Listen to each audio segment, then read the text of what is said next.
Good morning everyone, how are you all. जैसा कि हम लोग क्लास 9th के biology chapter first the fundamental unit of life पढ़ रहे हैं। उसमें हम लोग लास्ट क्लास में क्या पढ़े थे, सेल वॉल के बारे में लास्ट क्लास में स्टडी किए थे। और आज का टॉपिक रहेगा न्यूक्लियस। तो आज आप लोग हेडिंग डालिएगा न्यूक्लियस। आज हम लोग देखते हैं कि न्यूक्लियस कहाँ प्रेजेंट है, उनका क्या फंक्शन है, ये सब। Let's start with nucleus. सबसे पहले ये एक सेल है। पहले मैं डायग्राम से समझाती हूँ, फिर मैं कुछ लिख दूंगी। ये एक सेल है। सेल में एक सेंटर हो, पेरिफेरी हो। जैसा कि मैंने लास्ट टाइम आपको बताया था, न्यूक्लियस अपनी पोजीशन चेंज करते हैं। तो ये एक डबल स्टैंडर्ड मेम्ब्रेन होता है। न्यूक्लियस में भी डबल स्टैंडर्ड मेम्ब्रेन प्रेजेंट होते हैं। तो ये एक डबल स्टैंडर्ड मेम्ब्रेन है न्यूक्लियस का। तो न्यूक्लियस में ये जो डबल स्टैंडर्ड मेम्ब्रेन है, जिनको हम न्यूक्लियर इनवेलप के नेम से जानते हैं, या न्यूक्लियर मेम्ब्रेन। आप इनको न्यूक्लियर इनवेलप लिख सकते हैं या न्यूक्लियर मेम्ब्रेन लिख सकते हैं।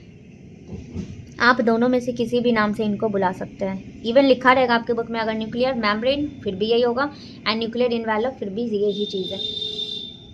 अब इनके बीच में ना फ्लूइड प्रेजेंट होता है। न्यूक्लियस के बीच में भी फ्लूइड।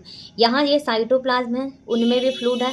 और ये वाला जो फ्लूइड है, जिनका नाम है nucleoplasm. Cytoplasm plus nucleoplasm is called protoplasm. आप लोग लास्ट टाइम मैंने बताया था ना, what is protoplasm. Living content of cell is called protoplasm. तो इसमें जितने भी सेल के अंदर फ्लूइड है, जो कि साइटोप्लाज्म होता है, न्यूक्लियस के अंदर जो फ्लूइड है ना, वो आपका न्यूक्लियोप्लाज्म है। और इन दोनों को मिला के हम लोग बता देंगे, ये क्या हो जाएगा आपका प्रोटोप्लाज्म। तो ये आपके जो फ्लूइड है, जिनका नाम है न्यूक्लियोप्लाज्म, यहाँ मैंने ब्रैकेट में लिख दिया है, ये है फ्लूइड। अब आप देखिएगा कि इस न्यूक्लियस में और क्या होते हैं। ये तो मेम्ब्रेन हो गया, ये आपका न्यूक्लियोप्लाज्म हो गया। आपके जो न्यूक्लियस है ना, इसमें ऐसा स्टैंडर्ड है, धागा लाइक स्ट्रक्चर प्रेजेंट है। जो कि यहाँ पे एक स्ट्रक्चर प्रेजेंट है, जिनको हम क्या बोलते हैं, डीएनए। डीएनए क्या करता है, हमारे जेनेटिक इंफॉर्मेशन को कैरी करता है। आपके हेयर का कलर क्या होगा, आपके बॉडी का स्ट्रक्चर क्या होगा, ये जितने भी चीज़ें हैं, उन सबको डीएनए कंट्रोल करता है। बट ये डीएनए जो न्यूक्लियस है ना, उसमें क्रोमेटीन के फॉर्म में प्रेजेंट होता है। तो ब्रैकेट में यहाँ लिख देंगे क्रोमेटीन। मैं आपको आगे बताऊंगी क्रोमेटीन एंड क्रोमोसोम में क्या डिफरेंस है। तो अभी के लिए आप बस ये लिखिएगा कि डीएनए जो है, इसमें क्रोमेटीन के फॉर्म में प्रेजेंट होता है। तो ये हो गया nuclear envelope, nucleoplasm, DNA present है, एंड न्यूक्लियर पोर। यहाँ इन दोनों न्यूक्लियोप्लाज्म के बीच में आपको कुछ पोर्स प्रेजेंट दिख रहा है, इनको बोलेंगे न्यूक्लियर पोर। तो ये आपके न्यूक्लियर पोर हो गया है, इनका नाम आप लिख देंगे न्यूक्लियर पोर। तो ये आपका स्ट्रक्चर ऑफ न्यूक्लियस है। कभी कभी आपके एग्जाम में पूछ दिया जाए स्ट्रक्चर ऑफ न्यूक्लियस, तो आप, मैंने तो यहाँ सेल बनाया, आप इस सेल को हटा के डायरेक्ट न्यूक्लियस भी बना सकते हैं, structure of nucleus.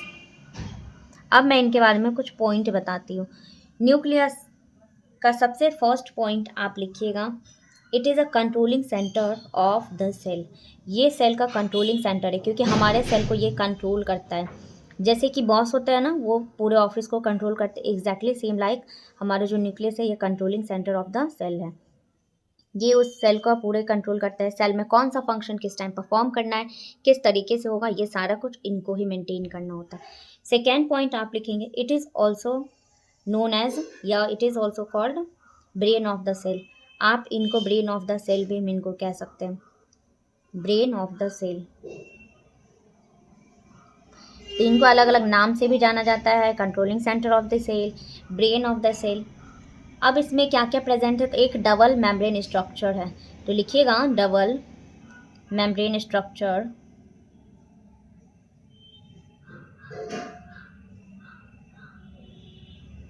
Are called nuclear envelope. Double membrane structure का क्या नेम है, न्यूक्लियर इनवेलप। इसमें आप लिखेगा in between two nuclear envelope nuclear pores are present. दो न्यूक्लियर इनवेलप के बीच में न्यूक्लियर पोर आपको यहाँ पे प्रेजेंट है, दिख रहा है ना। In between two nuclear envelope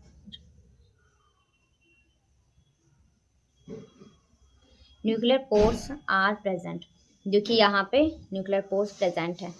तो ये वाले पॉइंट आपको समझ में आ गया। ये nuclear envelope it is controlling centre of the cell, it is also called brain of the cell, इनको हम ब्रेन ऑफ द सेल भी कहते हैं। डबल मेम्ब्रेन स्ट्रक्चर जो कि न्यूक्लियस के बाहर प्रेजेंट है, जिनको हम न्यूक्लियर इन्वेलप या न्यूक्लियर मेम्ब्रेन के नेम से जानते हैं। And next one, in between two nuclear envelope, ये न्यूक्लियर इन्वेलप, ये न्यूक्लियर, फिर इनके जितने भी इनके बीच में क्या प्रेजेंट आपको दिख रहा है, न्यूक्लियर पोर्स प्रेजेंट है। फ्लूइड पार्ट ऑफ न्यूक्लियर, ये भी मैं लिख सकती हूँ इसको, आप इसमें जितना पॉइंट चाहे उतना पॉइंट लिख सकते हैं। Fluid part of nucleus is called nucleoplasm. तो न्यूक्लियोप्लाज्म क्या है, फ्लूइड पार्ट ऑफ न्यूक्लियस। तो ये आप लिख सकते हैं, फ्लूइड पार्ट को हम लोग न्यूक्लियोप्लाज्म बोलते हैं। तो इतने पॉइंट आपका न्यूक्लियस के लिए। अब न्यूक्लियस के अंदर क्या है, डीएनए। तो अब हम लोग डीएनए के बारे में जानते हैं कि व्हाट इज़ डीएनए, डीएनए कैसा होता है, उनका काम क्या है, वो फंक्शन कैसे परफॉर्म करते हैं। तो अब डीएनए, यहाँ आप हेडिंग डालिएगा डीएनए के बारे में। सबसे पहले लिखिएगा DNA stand for deoxy ribose nucleic acid, deoxy ribose nucleic acid. अब डीऑक्सीराइबोज न्यूक्लिक एसिड क्या करता है, हमारे बॉडी में जो भी कैरेक्टर जो हमारे पेरेंट्स से आ रहा है ना, वो डीएनए का ही काम है। आपके अंदर आपके बॉडी का स्ट्रक्चर, आपके बॉडी में जितने चीज़ का फॉर्मेशन हो रहा है, लाइक आपके हेयर का कलर, आइज़ का कलर, आपके बॉडी का स्ट्रक्चर, ये सब कुछ कौन डिसाइड कर रहा है, डीएनए। डीएनए कैसे होते हैं ना, ये डबल स्टैंडर्ड होते हैं। मैं एक रफ सा डायग्राम बना रही हूँ, आप भी चाहे तो उसको बना सकते हैं। ये एक डबल स्टैंडर्ड स्ट्रक्चर होता है। डीएनए में कुछ प्रोटीन्स भी प्रेजेंट होते हैं जो कि हिस्टोन प्रोटीन होते हैं। तो DNA stand for deoxyribose nucleic acid. इनका काम क्या होता है, डीएनए जो है ना, it carries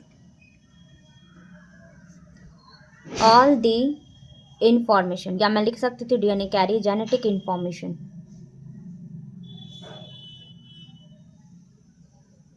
about our character. हमारे बॉडी में जितने भी कैरेक्टर्स हैं, उनके बॉडी, उनका जितना भी इंफॉर्मेशन, उन सबको ये कैरी करने का काम करता है। इट कैरी जेनेटिक इंफॉर्मेशन भी लिख सकते हैं, from parent two of spring, मतलब पेरेंट्स से जो ऑफ स्प्रिंग आ रहा है कैरेक्टर, वो भी इनको कैरी करते हैं। या फिर आप डायरेक्ट लिख दे it information about our character, हमारे बॉडी में जो भी कैरेक्टर्स है इनको ये कंट्रोल करते हैं। डीएनए कैसा स्ट्रक्चर है, वो डबल स्ट्रैंडेड होते हैं, जबकि आरएनए आप पढ़ोगे ना तो राइबोज न्यूक्लिक एसिड उनका फुल फॉर्म है, और उनके अंदर अगर आप देखोगे तो वहाँ पे सिंगल स्टैंडर्ड होते हैं। अब हम लोग ना कुछ पॉइंट, जो कि मैंने आपको लास्ट टाइम बताया था ना, डीएनए जब न्यूक्लियस में स्कैटर्ड होता है तो उनका क्या नाम है, क्रोमेटिड। तो आप यहाँ टॉपिक लिखिएगा chromatin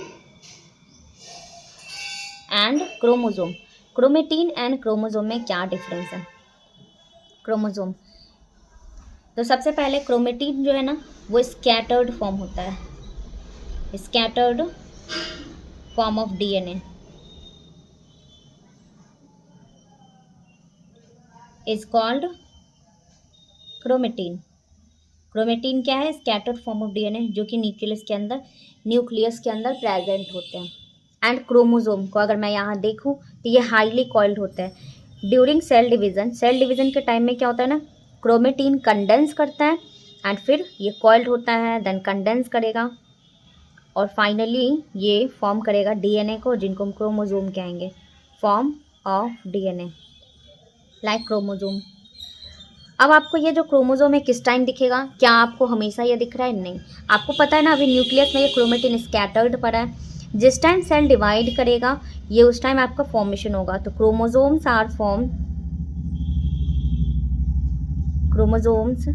are visible during cell division. ये आपको उसी टाइम दिखेगा जिस टाइम सेल डिवाइड करेगा, सेल डिवीजन। यहाँ तक तो समझ में आ गया आप लोगों को, आई होप आप लोगों को क्लियर होगा क्रोमेटिन एंड क्रोमोजोम। मैं आपको थोड़ा सा ये बता रही हूँ कि कैसे ये कंडेंस करके ये क्रोमोजोम बनाता है।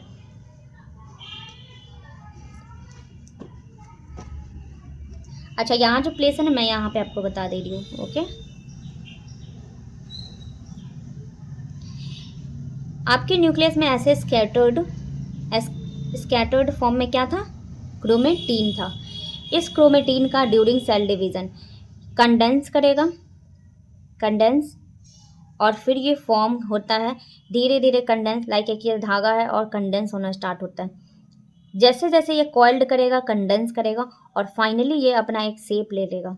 इस शेप में हमारे क्रोमोसोम्स होते हैं। इसके बीच में, इसके साइड साइड में कुछ प्रोटीन्स भी प्रेजेंट है।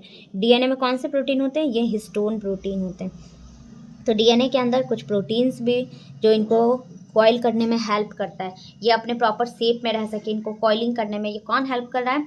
ये प्रोटीन हेल्प करता है। तो यहाँ पे आप लिखिए क्रोमोसोम के अंदर दो चीज़ें होते हैं। पहला तो आप लिखिएगा डीएनए प्लस प्रोटीन, इन दोनों से मिलके हमारा क्रोमोसोम बनता है। प्रोटीन में कौन सा प्रोटीन? Histone protein. तो डीएनए प्लस प्रोटीन, प्रोटीन में भी कौन सी प्रोटीन? Histone protein. ये मिलके हमारे क्रोमोसोम का फॉर्मेशन कर रहे हैं। तो ये आपका बन गया है क्रोमोसोम, और वहाँ पे क्या था? क्रोमेटीन। तो ये सेल के टाइम में ही जब सेल डिवाइड करता है तो ये ऐसा फॉर्मेशन होता है।